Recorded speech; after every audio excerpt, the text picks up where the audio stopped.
প্রিয় শিক্ষার্থীরা, তোমরা সবাই কেমন আছো? আশা করি ভালো আছো। আমি সিফায়েত আছি তোমাদের সাথে। আজকে আমি তোমাদের অষ্টম শ্রেণীর অ্যাসাইনমেন্টের অঙ্কগুলো সমাধান করব।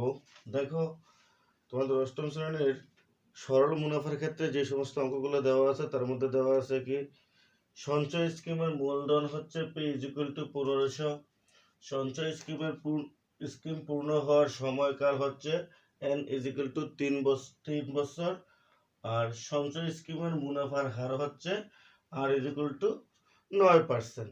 দেখো, এগুলো আমাদের দেওয়া আছে। তোমরা এগুলা আমি আগে লিখে নিলাম, যেহেতু আমাদের ভিডিওটা অনেকটা বড় হয়ে যাবে, এখানে অনেকগুলা প্রশ্ন রয়েছে, তাই এগুলো দেওয়া আছে। তোমরা তোমাদের এই শীট থেকে, তোমাদের এই প্রশ্ন থেকে উঠিয়ে দিবা। তো দেখো, আমি আর দেরি না করে চলে যাই আমাদের অঙ্কের মধ্যে। দেখো, ক নম্বরে কি আছে? ক নম্বরে আছে সঞ্চয় স্কিমের নির্দিষ্ট সময়কাল 3 বছর পর মুনাফার পরিমাণ আই ইজ ইকুয়াল টু কত হবে। এখানে বলতে সঞ্চয় স্কিমের নির্দিষ্ট সময়কাল 3 বছর পর মুনাফার পরিমাণ আই ইজ ইকুয়াল টু কত হবে। আই মানে কি? ইন্টারেস্ট। তাহলে কি এখানে ইন্টারেস্টটা কত হবে সেটাই বলছে। এখন দেখো, আমি অঙ্কটা সমাধান করি। তাহলে আমরা লিখতে পারি কি? দেখো, আমরা লিখতে পারি, আমরা জানি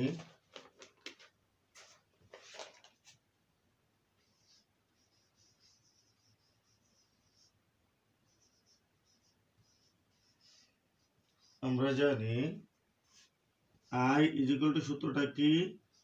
P R N. I is equal to সূত্রটা কি? P R N. দেখো, তাহলে আমরা সূত্রটা লিখে নিলাম। তাহলে আমাদেরকে বলছে কি যে সঞ্চয় স্কিমের নির্দিষ্ট সময়কাল 3 বছর পর মুনাফার পরিমাণ। তাহলে আমরা এখন লিখব সমান সমান পি মানে কি? পি মানে প্রিন্সিপাল। প্রিন্সিপাল মানে কি? মূলধন। তাহলে মূলধন আমাদের কত আছে? 15,000 আছে, ইন্টু আর। আর মানে কি? আর হচ্ছে হার। অর্থাৎ কিসের হার? 100% থেকে 9%। তাহলে কত হবে? 9/100। হ্যাঁ, তারপরে আর মানে কি? এন মানে কি? এন মানে সময়কাল। তাহলে কত বছর আমাদের সময়কাল? 3 বছর, গুণন 3। দেখো, আমরা কি করলাম? আমাদের পি মানে কি? পি মানে হচ্ছে মূলধন। মূলধন কত? 1500। আর মানে কি? হার, মানে তোমার রেট অফ ইন্টারেস্ট, ইন্টারেস্টের মানে মুনাফার হার। তাহলে কত পার্সেন্ট? 100% থেকে 9%। আর এন মানে কি?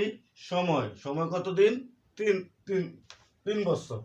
তাহলে সময় হচ্ছে আমাদের 3 বছর। এখন আমরা কি করব? দেখো, সমান সমান আমরা এটাকে এখন সরাসরি এই শূন্যতে, আচ্ছা এই শূন্যতে না, আমি মনে করো 1500 গুণন, আমরা এই 9 দিয়া 100 দিয়ে 9 কি করব? ভাগ করব। 100 দিয়ে আমরা 9 ভাগ করি, তাহলে আমরা কত পাই? তোমরা ক্যালকুলেটরে করে নিবা। 100 দিয়ে আমরা 9 ভাগ করলে আমরা পাই 0.09। দেখো, গুণন কত? 3। এখন পুরোটাকে আমরা গুণ করব। পুরোটাকে আমরা গুণ করলে আমাদের কত হয় আমরা দেখি।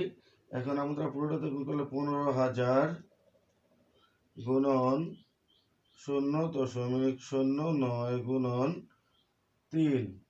দেখো, আমাদের হয় 4050 সমান সমান 4050। এটাই হচ্ছে আমাদের কাঙ্ক্ষিত অ্যান্সার। আশা করি তোমরা অঙ্কটা বুঝতে পেরেছো। আমি এখন তোমাদের ক নম্বরের অঙ্কটা সমাধান করব।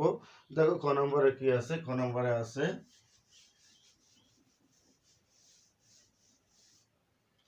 ক নম্বরে কি আছে? দেখো, ক নম্বরে আছে তোমাদের যে দ্বিতীয় ধাপ, 2 নং ধাপের নির্দিষ্ট সময়কাল পর সরল মুনাফায় সরল মুনাফা এ ইজ ইকুয়াল টু কত। তাহলে আমরা লিখতে পারি, তাহলে মুনাফা সূত্রটা কি? তোমার মুনাফা আসল, এটা কিন্তু 2 নম্বরের অঙ্ক আমাদের। মুনাফা আসল মুনাফা আসলের সূত্র কি? এ ইজ ইকুয়াল টু হচ্ছে আসল যোগ মুনাফা। তাহলে মুনাফা আসলে সূত্রটা কি? A = আসল যোগ মুনাফা। তাহলে আমাদের আসল কত? আসল হচ্ছে 15,000। তাহলে আমরা লিখবো 15,000 যোগ মুনাফা কত পাইছি আমরা? মুনাফা হচ্ছে আমাদের 4,000 কত? 4,050, যেটা আমি আগে পেয়েছিলাম সেটা আমি কেটে দিছি, তোমরা ভিডিওতে পাবা। 4,050। তাহলে আমরা পাইলাম কত? আমরা পাইলাম তোমার 1500 আর যোগ হচ্ছে 4,050, তাহলে কত হয়? তাহলে যোগ 4,000 15,000। দেখো 15,000 আর 4,050-এর মধ্যে হয় আমাদের 19,050। 19,050 এই হচ্ছে আমাদের কাঙ্ক্ষিত অ্যান্সার। আশা করি তোমরা 2 নম্বর অঙ্কটাও বুঝতে পেরেছো। এখন আমি তোমাদের চক্রবৃদ্ধির ক্ষেত্রে, চক্রবৃদ্ধি মুনাফার ক্ষেত্রে যে অঙ্কগুলো আছে সেগুলো আমি সমাধান করব। দেখো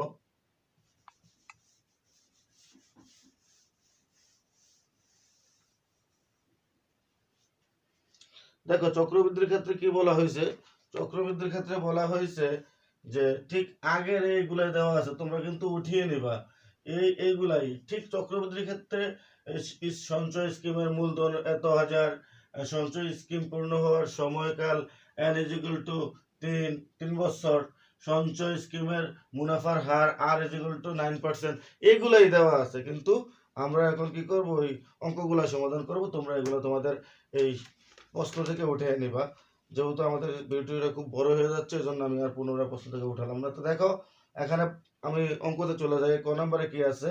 প্রথম বছরান্তে চক্রবৃদ্ধির মুনাফা মূলধন সূত্র উল্লেখ সহ = কত? মানে এখানে বলছে প্রথম বছরের চক্রবৃদ্ধি মূলধনটা সূত্র উল্লেখ করে দেখাইতাম যে এটা কত কত। দেখো এখন আমরা লিখবো প্রথম ক নম্বর অঙ্ক। তাহলে আমরা লিখবো কি? প্রথম বছরান্তে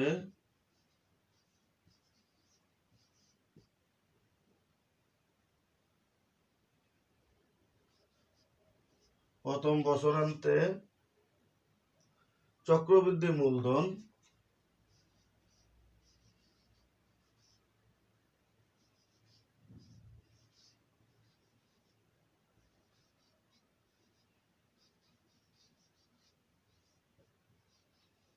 সূত্রটা কত? চক্রবৃদ্ধি সূত্র C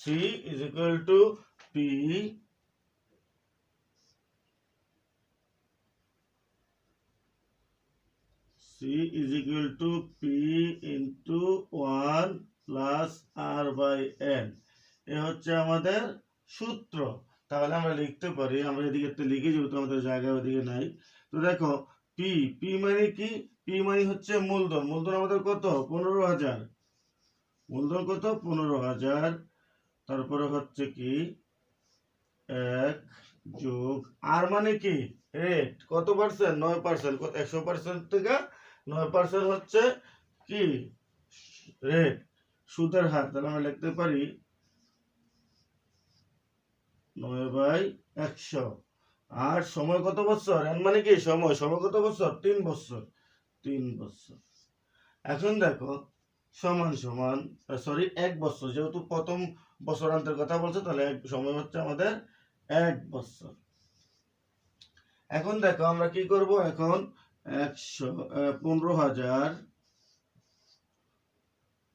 1 যোগ, এখন দেখো আমরা এই 9 দিয়ে 100 দিয়ে 9 এর ভাগ করব। তাহলে কত পাই? 0.09। এখন দেখো সমান সমান 15,000। এখন দেখো তো 1 আর 1 যোগ 0.09 দিয়ে আমরা যোগ করি, তাহলে কত হয়? তাহলে হয় তোমার 1.09। এখন দেখো এটার উপরে কি 1, যেহেতু 1 বছর, ওই 1 দিলেও হবে না দিলেও হবে। তো দেখো এখন আমরা কি করব? এখন আমরা লিখবো 15,000 গুণন, এটা দিয়ে এটা গুণ করলে এটাই হয়, তাহলে 1.09। তাহলে এই দুইটাকে এখন আমরা গুণ করলে যেটা হবে সেটাই হচ্ছে আমাদের কাঙ্ক্ষিত অ্যান্সার। তো দেখো আমরা কি করব? 15,000 গুণন 1.09, তাহলে আমাদের হয়েছে 16,350। আমরা লিখতে পারি 16,350। এটাই হচ্ছে আমাদের কাঙ্ক্ষিত অ্যান্সার। আশা করি তোমরা অঙ্কটা বুঝতে পেরেছো। দেখো এখানে আমরা প্রথম বলছে প্রথম বছরান্তের চক্রবৃদ্ধি মুনাফা, খ নম্বরে কি বলছে দেখো যে দ্বিতীয় বছরের চক্রবৃদ্ধির মুনাফা। তো আমরা এখানে খ নম্বর বসায় দিয়া ঠিক পুরোটা লেখা আমরা রেখে দিব, শুধু দ্বিতীয় প্রথমের জায়গায় দ্বিতীয় লাগাই দিব। দ্বিতীয় লাগানোর পর দেখো আমরা দ্বিতীয় লাগাই দিলাম। দ্বিতীয় লাগানোর পর একবারে ঠিক এই এন এর জায়গায় এখানে আমরা প্রথম ছিল 1 বছর আনতে, এই জন্য আমরা 1 দিছি। এখন যেহেতু 2 বছর আনতে, তাহলে আমরা কত দিব? অবশ্যই 2 দিব। তাহলে আমরা 2 দিয়ে দিলাম এখানে 2। এখন দেখো এটাকে ঠিক সেম এটাকেও আমরা 2 বানিয়ে দেই 2। এখন দেখো সবকিছু ঠিক আছে, এখন এটাকে আমরা 2 বানিয়ে দেই, এটাকে আমরা 2 বানিয়ে দেই, তাহলে কত হয় দেখো। তাহলে এটাকে এখন আমরা 2 বার গুণ করব। 2 বার গুণ করার পর আমাদের এই জায়গাটাতে পরিবর্তন হবে। দেখো তাহলে এই জায়গাতে আমরা 2 বার গুণ করলে কত হয়, আমরা কত পাই দেখি। আমরা পাই 1.09 ইন্টু 1.09, তাহলে কত পেলাম আমরা? 1.1 দেখো আমরা কিন্তু সব ঠিক রাখছি, শুধুমাত্র এই কি করলাম, এই এন এর জায়গাতে তো কোন ছিল 1 বছর, এই জন্য 1 ছিল, এখন হয়ে গেছে 2 বছর, এখন এই জন্য 2 হলো। এখানে ছিল প্রথম, আমরা দ্বিতীয় লিখে দিছি আর কি। তো দেখো আমরা এটাকে 2 বার গুণ করার পরে আমরা পাইলাম এটা। তাহলে এখন এই 15,000 আর এই সংখ্যাটাকে আমরা গুণ করার পর আমরা কত পাই সেটা আমরা দেখব। তো দেখো আমরা কত পাই। তাহলে এখন আমরা গুণন হচ্ছে 15,000, তাহলে আমরা পাইলাম কত? আমরা পাইলাম 17,000, মানে 17,000 না, সরি 17,821, 17,821.5। এ হচ্ছে আমাদের কাঙ্ক্ষিত অ্যান্সার। আশা করি তোমরা অঙ্কটা বুঝতে পেরেছো। ঠিক সেম ভাবে আমি ঘ নম্বরের অঙ্কটা সমাধান করব। ঘ নম্বরের মধ্যে আছে দেখো তোমাদের এখানে আছে তৃতীয়, তারপরে ঘ নম্বর অঙ্কটা বলছে কি যে তৃতীয় বছরান্তে চক্রবৃদ্ধির মূলধন সূত্র সহ কত। তাহলে দেখো আমরা এখানে দ্বিতীয় জায়গায় কত লাগবো, তৃতীয় লিখে দিব। তাহলে আমরা তৃতীয় লিখে দিই। তৃতীয় লিখে দেওয়ার পর এই জায়গাতে তখন ছিল দ্বিতীয়, তখন 2 বছর, এখন হয়ে যাবে কয় বছর? 3 বছর, যেহেতু তৃতীয় বছর আনতে 3 বছরের কথা বলছে, তাহলে আমরা এখানে এন ইকুয়াল টু কত দিব? 3 দিয়ে দিব। 3 বছর, এখানে আমরা কত দিব? 3, এখানে আমরা কত দিব? 3। দেখো এখন শুধুমাত্র পরিবর্তন হবে কোথায়? এই জায়গায়, মানে এই লাইনটা এই জায়গায় কাটা যাবে, আর আমাদের ফলের ঘরটা কাটা যাবে। আমরা নতুন করে এই দুটা লিখতে হবে। এখন দেখো তাহলে কি বলছে আমাদেরকে, যে এই তিনটাকে মানে এটাকে 3 বার গুণ করতে হবে। কেন? যেহেতু এখানে উপরে 3 আছে, তাহলে আমরা গুণ করার পর কত দেখো, তাহলে 1.09 গুণন 1.09 গুণন 1.09, তাহলে আমাদের কত হয়? আমরা পাই 1.2, সরি ইংলিশে লিখে বলতেছি, 1.295029। দেখো আমরা এটাকে 3 বার 1.09কে 3 বার গুণ করার পর আমরা এইটা পাইছি। মানে 15,000 এর সাথে এই সংখ্যাটা দিয়ে আমরা গুণ করে যা পাই সেটাই হচ্ছে আমাদের কাঙ্ক্ষিত অ্যান্সার। তাহলে আমরা দেখি, তাহলে এই সংখ্যাটা আমার এখানে উঠানো আছে, তাহলে গুণন হচ্ছে 15,000, তাহলে আমরা পাইলাম কত? 19,425, 19,425.435। এই হচ্ছে আমাদের কাঙ্ক্ষিত অ্যান্সার। আশা করি তোমরা অঙ্কটা বুঝতে পেরেছো। তো দেখো আমি এখন তোমাদের ঘ নম্বরের অঙ্কটা সমাধান করব। ঘ নম্বরের মধ্যে কি আছে দেখো, ঘ নম্বরের মধ্যে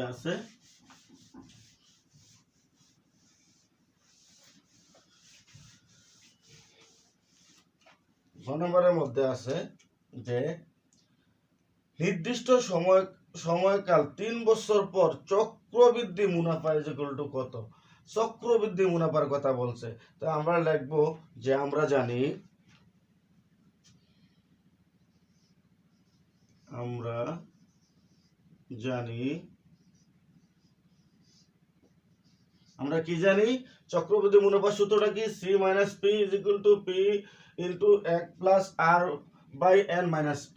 তাহলে আমরা জানি কি c minus p is equal to p into 1 plus r by n minus p। এটা হচ্ছে আমরা জানি। তাহলে সমান সমান p into 1 plus r by n minus p।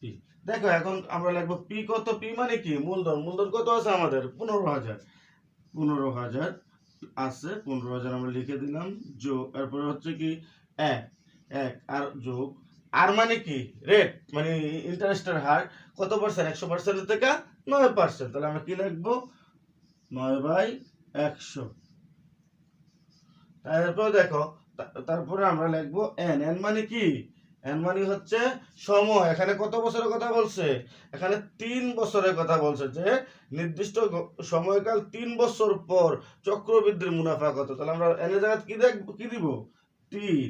দেখো এখানে আছে মাইনাস, এই মাইনাস আমরা দিব মাইনাস p এর মান কত, p মানে কি, p মানে হচ্ছে মূলধন। মূলধন কত 15,000। তাহলে 15,000। দেখো তাহলে এখন আমরা কি করব, এখন আমরা 15,000 1 যোগ এই 100 দিয়ে যদি আমরা 9 এর ভাগ করি তাহলে কত হবে 0.09। তাহলে আমরা কি করব 0.09 আমরা পেয়ে গেলাম 3 এর 3 মাইনাস 15,000 এর 15,000। দেখো সমান সমান। এখন আমরা কি করব 15,000 এর 15,000 লিখে নিব। তারপর দেখো এখন আমরা কি করব, এটাকে যোগ করব 1 যোগ 0.09 কে যোগ করলে কত হয় 1.09 হয়। তাহলে আমরা 1.09 তোমরা যোগ করে নিবা। তারপরে আছে কত 3 3 কি এই 3টা, তো এটা কার উপর, এটার উপর। তাহলে 3 মাইনাস হচ্ছে 1 10 5 15,000। দেখো তাহলে আমরা কি করব, এখন এটাকে আবার লিখবো 15,000 গুণন। এখন দেখো এটাকে আমরা কয়বার গুণ দিব, 3 বার। 1.09 এর আমরা কয়বার গুণ দিব, 3 বার। কেন গুণ দিব, দেখো এখানে 3 আছে। তাহলে আমরা কি করতে পারি, এটাকে 3 বার গুণ দিতে পারি। তাহলে আমরা লিখতে পারি 1.09 গুণন 1.09 গুণন 1.09। তো দেখো আমরা কিন্তু ওই প্রত্যেকবার এটাকে 3 বার আছে, প্রথমে লিখছি 1.09 গুণ 1.09 গুণন 1.09। কেন, এখানে 3 বার আছে। তাহলে আমাদের কত হয়, দেখো আমাদের হয় 1.295029। এটা আমরা পাইলাম। তাহলে 1.295029। তাহলে বিয়োগ হচ্ছে কত 15,000। এখন আমরা কি করব, দেখো এখন আমরা এই 15,000 আর এটাই আমরা কি করব গুণ করব। গুণ করলে আমরা কত পাই, দেখো তাহলে এটা আমাদের এই ইয়াটা গুণ করার পর আমার এখানে অলরেডি আছে। তাহলে আমি কি করব, গুণ কত দিব, তার সাথে 15,000 দিব। তাহলে 15,000। তাহলে কত হয়, দেখো 19,425 19,425 19,425 দশমিক কত 435 বিয়োগ 15,000।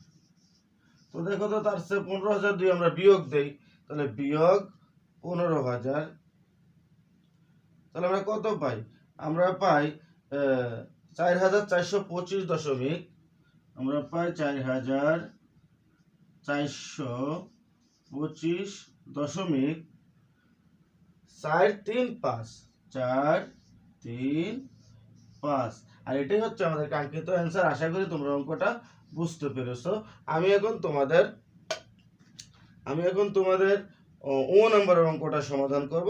ও নম্বরে কি আছে, দেখো ও নম্বরে আছে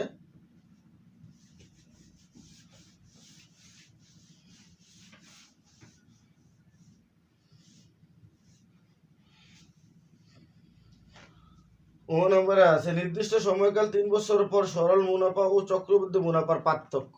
তাহলে সরল মুনাফা ও চক্রবৃদ্ধি মুনাফার পার্থক্যর কথা বলছে। তাহলে আমরা কি করব, আমরা তিন বছরের সরল মুনাফা কত পাইছিলাম, 3 বছরের সরল মুনাফা আমরা পাইছিলাম। তাহলে আমরা লিখতে পারি কি যে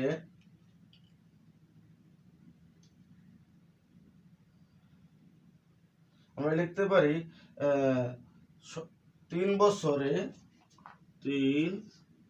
বছরে সরল মুনাফা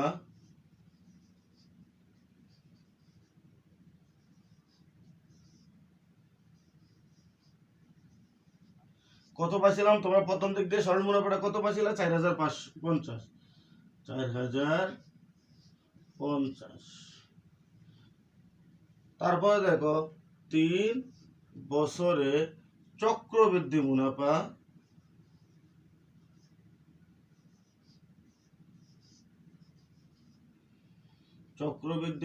আমরা কত পেয়েছিলাম, 3 বছরের চক্রবৃদ্ধি মুনাফা 3 বছর শুধু এই যে আমরা এখন যেটা পাইলাম আমরা পেয়েছিলাম 4425.435।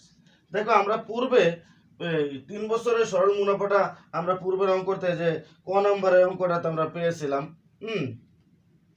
তো ঠিক সেম এটা আমরা এখন পাইলাম যেটা 3 বছরের সরল মুনাফা। এখন আমাদেরকে বলছে নম্বরে যে 3 বছরের সরল মুনাফা ও চক্রবৃদ্ধি মুনাফার পার্থক্য নির্ণয় করো। আমরা লিখতে পারি কি 3 সরল মুনাফা ও চক্রবৃদ্ধি মুনাফার পার্থক্য। সরল মুনাফা ও চক্রবৃদ্ধি মুনাফার পার্থক্য।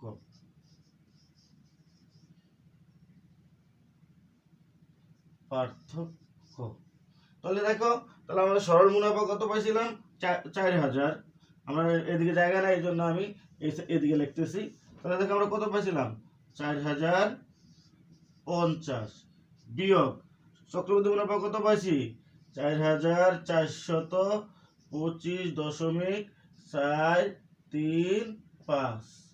দেখো এখন 4050 থেকে এটা আমরা বিয়োগ করব, যেহেতু পার্থক্যর কথা বলছে তাহলে আমরা কি করব, বিয়োগ করব। বিয়োগ করার পর যেটা আসে সেটাই হচ্ছে আমাদের অঙ্ক। তো দেখো আমি বিয়োগ করে দেই, 4050 বিয়োগ 4425.435, 435। তাহলে আমরা পাইলাম কত, দেখো 375.435, 375.435। এটাই হচ্ছে আমাদের কাঙ্ক্ষিত অ্যান্সার। আশা করি আমার অঙ্কটা তোমরা বুঝতে পেরেছো।